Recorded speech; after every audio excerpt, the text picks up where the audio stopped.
नमस्कार दोस्तों, स्वागत है आपका एक बार फिर से आपके YouTube चैनल ज्ञान निधि में। आज हम फिर से आपके लिए फिजिक्स 12 से एक इम्पोर्टेंट क्वेश्चन लेकर आए हैं जो आपके बोर्ड एग्ज़ाम के लिए बहुत ज़्यादा ज़रूरी है। तो वैद्युत विध्रुव के कारण अक्षीय स्थिति में वैद्युत क्षेत्र की तीव्रता वाला ये क्वेश्चन है, जिसे आप अच्छे तरीके से प्रिपेयर कर लेंगे क्योंकि ये बोर्ड एग्जाम के लिए बहुत ज़्यादा इंपॉर्टेंट क्वेश्चन है। अक्षीय स्थिति की अगर बात करें तो सबसे पहले आप देख लीजिए, एक द्विध्रुव है हमारे पास -q एंड +q से जो मिलकर बना हुआ है।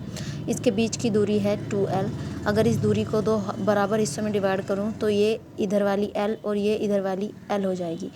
इसी द्विध्रुव की अक्षीय स्थिति में एक पॉइंट है P, जिस पर हमें वैद्युत क्षेत्र की तीव्रता ज्ञात करनी है। अब देखिए, ये -q है, -q के कारण जो वैद्युत क्षेत्र की तीव्रता होगी उसे हमने E1 से डिनोट किया है और उसकी डायरेक्शन हो जाएगी अंदर की तरफ, अर्थात P से O की तरफ। और ये जो +q है, इसके कारण जो वैद्युत क्षेत्र की तीव्रता होगी वो होगी E2 और डायरेक्शन हो जाएगी O से P की तरफ। अब अगर हम इस P पॉइंट तक की डिस्टेंस देख लें, दूरी देख लें -q से, तो -q से इसकी दूरी हो जाएगी r+l, क्योंकि P से O तक की दूरी है r और ये वाली जो दूरी है ये इसमें ऐड हो जाएगी, ये वाली। तो r में ये l ऐड हो जाएगा, ये बन जाएगा r+l। फिर देखेंगे +q से कितनी दूरी है, +q से कितनी दूरी है P तक की। तो +q से P तक की दूरी देखने के लिए हम सिर्फ ये दूरी लेंगे, सिर्फ इतनी। तो हमें ये इधर वाली दूरी माइनस करनी पड़ेगी r में से। तो ये इधर जो दूरी है ये है l और इसको हमने माइनस कर दिया तो ये बन गया r-l। अब हम P पे वैद्युत क्षेत्र की तीव्रता देखेंगे। तो सबसे पहले किसी भी आवेश के कारण जो वैद्युत क्षेत्र की तीव्रता का फॉर्मूला होता है वो होता है 1/4πε0 k Q/r²।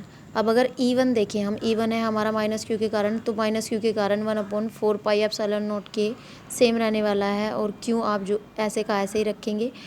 और जो डिस्टेंस होगी आपकी -q से वो बन रही है r+l। तो यहाँ पर r की जगह आप क्या रखोगे, r+l का स्क्वायर, और डायरेक्शन हो जाएगी O से P की तरफ। इसी तरह आप +q के कारण निकालोगे तीव्रता, +q के कारण सब कुछ सेम रहने वाला है, बस जो डिस्टेंस है वो r-l थी, तो उसे आप r-l लिखोगे। और इसकी जो डायरेक्शन है वो है P से O की ओर। तो +q से देख लिया आपने। तो इसके बाद तो इस प्रकार दोस्तों E1 हमें मिल गया है, डायरेक्शन है P से O की ओर, और E2 हमें मिल गया है और डायरेक्शन है P से बाहर की ओर, E2।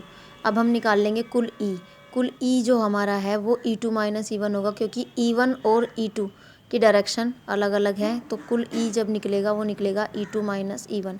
यहाँ पर हमने E2 की वैल्यू पुट कर दी है और -E1 की वैल्यू पुट कर दी है। अब इसमें जो चीज़ें सेम है, Q 1/4πε0 k, इन सबको हम कॉमन ले सकते हैं और हमने इनको कॉमन ले लिया है। अंदर बचा है 1/r-l का स्क्वायर -1/r+l का होल स्क्वायर। अब इसे आप ऐसे लिख सकते हो, Q/4πε0 k। यहाँ से जब आप एलसीएम लोगे, एलसीएम बन जाएगा r-l का होल स्क्वायर इंटू r+l का होल स्क्वायर। इसे सोल्व करोगे तो r+l का होल स्क्वायर -r-l का होल स्क्वायर आपको मिलेगा। आप इसको a² - b² के रूप में सॉल्व कर सकते हो, जिसमें आप एक बार जोड़ के लिखते हो और एक बार घटा के। a² - b² बराबर होता है a+b इंटू a-b। तो अगर हम इसे a माने और इसको b माने तो एक बार a+b और एक बार a-b हमने कर दिया है। तो देखिए, लिखने के बाद ये l कट जाएगा क्योंकि एक +l है और एक -l है। इसी प्रकार a-b करेंगे तो यहाँ पर माइनस बाहर रखना पड़ेगा। नेक्स्ट लाइन में देखिए, ये माइनस और माइनस l प्लस हो जाएगा और r माइनस ही रहने वाला है और r से r कट हो जाएगा। ठीक है, तो बाकी सब कुछ सेम है। नीचे हमने क्या किया है, a-b का होल स्क्वायर इंटू a+b का होल स्क्वायर लिखा हुआ है।